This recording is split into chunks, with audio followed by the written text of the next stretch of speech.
Hello, this video is about the recommended settings for setting up a Google Classroom. It's targeted toward teachers who either haven't done a Google Classroom before or aren't sure what their settings should be. However, if you're a teacher that already has your settings and they're not quite what you want them to be, this video could be useful to you as well. So we're going to go ahead and get started. And the first thing you're going to do is go to classroom.google.com, log in with your district account, not a personal account, but your district account. And the first time in, it'll ask if you're a student or a teacher. You're going to choose teacher, and it will bring you to this page. You're going to click on this little plus sign. You should see join and create. If you don't, you need to contact your IT department because it doesn't recognize you as a teacher. But we're going to click create class. And the only thing that shows up as required is the class name. However, we also probably want to use the section, and I'll explain why later. So let's just say social studies. And here I'm going to say Mr. Coffee Fall 2020. I don't necessarily need to put the subject or the room number, although I can. That's up to you. I'm going to click create, and it's going to take a minute because it's creating both the classroom, the Google file inside of Google Drive, and it will also create a calendar. So it's doing a lot. So it may take a minute to create, but as you can see, it's created my classroom. It saw social studies and it picked a background for me. You can change the background by coming here and selecting a theme. This is totally up to you. Or you can upload a photo, including like an animated GIF, and you're good to go. You can add your own little touch of creativity to the class. Other things that we need to do on this page before we go any further. First, we need to recognize that we are in the stream. This is where everybody comes when they first get into your class. Whether you're the teacher or a student, it will bring you to this page. One of the things that's very important is the class code. So if students are coming physically to your class, you can just click on this display button and show it on a projector or TV. You can make it even bigger if you want to.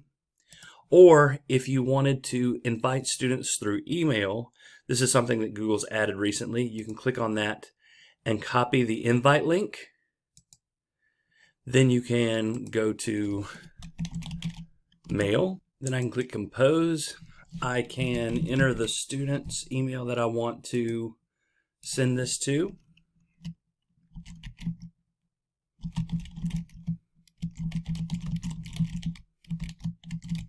And I would do as many students as you have. And then you may want to give an explanation, but there we go. It will automatically recognize it as a link when I send it, but I can go ahead and make sure when they click on this, they'll be able to join the class. All I have to do is send it to them. So that's a little bit easier way of sending the invitation. So those are some things that you can do with the class code. Next is this Meet link. If you're meeting with students virtually on a regular basis, you definitely need to generate a Meet link for your class. And even if you only meet occasionally virtually, it's still not a bad idea to go ahead and generate it when you create the class. So this pop-up will come up, and I'm going to click Generate Meet Link again. Now, I can copy this and send it through email, but realistically, once my students are a member of this class, if I allow them to, they can see this link at any given time. That's what it means by visible to students. So if you're doing regular Google Meets with your students, I would leave it on so they can just click on the link, go to your class and click on the link, and then they'll be taken to the Google Meet. However, if you are only doing it on occasion, you may want to turn this off so students don't try to start a Meet themselves. By default, they cannot start the Meet. They'll click on it and it'll say that it's waiting on you as the teacher, but just as an extra precaution, you may want to turn that off. And I'm going to click Save. Now, I still see it, but this little symbol shows me that the students cannot see it.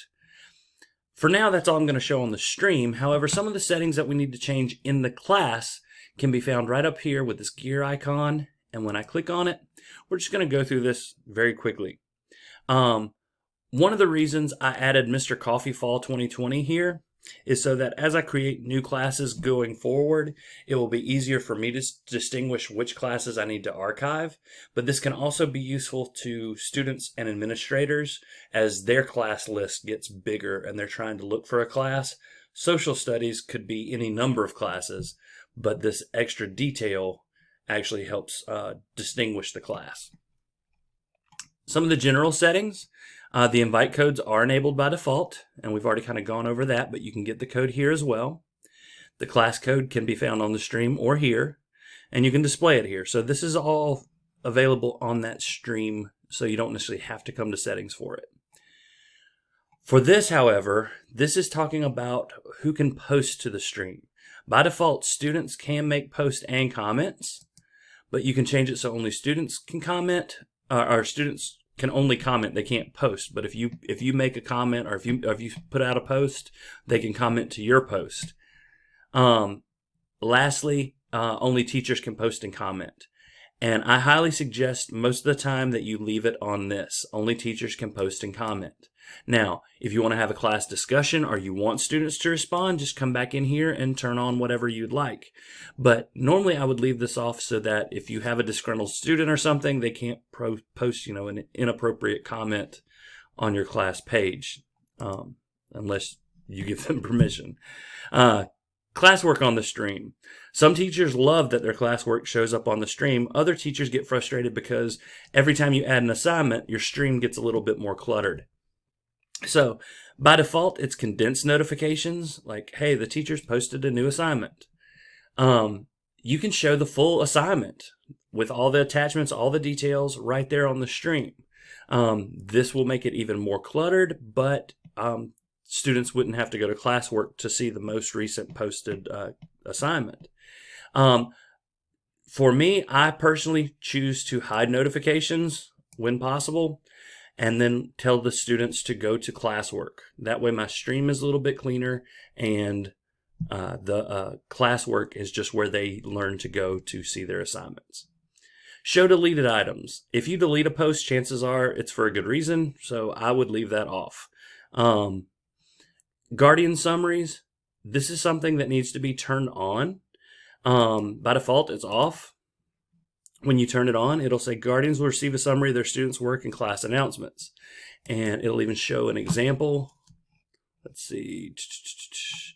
Email summary example. There we go. So they will get either a daily or weekly. It'll ask them how often they want it. And it'll show things like what work they're missing, upcoming events, different things that have been posted on the stream. So this can be really useful to parents and guardians. Not required, but I encourage you to do that because you're always going to have at least one or two parents who want updates, and this will keep them updated without taking you any extra time. At all classes you teach to guardian email summary, that means you only have to accept this once, and it will do it for every class. It will automatically enable guardian summaries. I will show you how to do that, how to invite guardians on another video. The Meet we already created on the stream, so we don't have to do that, but we can turn it off, on and off here as well. And now we get into grading. Overall grade calculation. My suggestion, my recommendation is that you leave no overall grade exactly like it is. However, if you want students to see their grade, be aware of a couple things. You have total points and you have weighted by categories. If you are entering grades into PowerSchool, which everyone should be in our district, you have categories. So you'll need to click on weighted by categories and add grade categories and set it up the exact same way you have the grade book set up. Okay. If you just say total points, what may happen is students may see like, hey, I've got an 85 in Google Classroom, but I've got a 78 on PowerSchool. And that can cause confusion and give you a headache. So I suggest just leaving no overall grade and tell the students, hey, your official grade is on PowerSchool. If you need to see what it is, go look there. Again, not a requirement on my end. You may want to ask your administrator what they prefer, but just be aware that discrepancies between Google and PowerSchool can lead to some confusion. Now, if you personally just kind of want to keep a running tab of how people are doing, how your students are doing, you could either choose total points or weighted categories, just a little snapshot, and leave this off where you don't show the students their grades. So you will see, what their total point average is. Kind of a little heads up, hey, this kid is failing, hasn't done a lot of assignments, let you know you need to intervene. But if you use either one of these, please be aware that if you show students these grades, it could lead to issues. So just be aware. And that's pretty much it. When you're done, when you've made all your changes, I didn't make any changes, so I can't click save, but you'll click save, and that will, I didn't make any changes, so we're good. Ultimately, that will set the settings for this class. You will need to do that for every class. Now, the last thing, and I know this video is running a little bit long, but I beg you to stay with me just a little bit longer. If you go to your main menu and go to settings, this is for all of your classes, okay? Not just for this one. I only have one, so it doesn't look like much, but you may have to even scroll down to find this option. And I'm going to click on settings. And this is what I really want you to focus on, is email notifications. I highly recommend that you come in here and turn off any notifications that you do not want. So if you don't want to get an email every time a student submits late work, turn it off. Maybe you don't want any notifications from Google Classroom. You can turn them all off. One other option is if you go to the very bottom here and click on class notifications, it will give you a list of all your classes. And again, notice how this little section descriptor helps me see the difference. If I have 5 social studies classes, I can see which ones. I might even have like first period, second period, whatever. But I say, you know what? I don't want notifications from that class, but I do want it from my spring class or whatever, my second period class. So you can turn it off from class for specific things that it's notifying you, or you can just turn them all off completely. And I highly suggest you do this, because if you don't, you may get 100+ emails a day just from Google Classroom. So keep that in mind. I know we've covered a lot in a fairly quick period of time. I appreciate you watching this. If you have any questions, please feel free to contact your technology coach. And thank you so much for watching.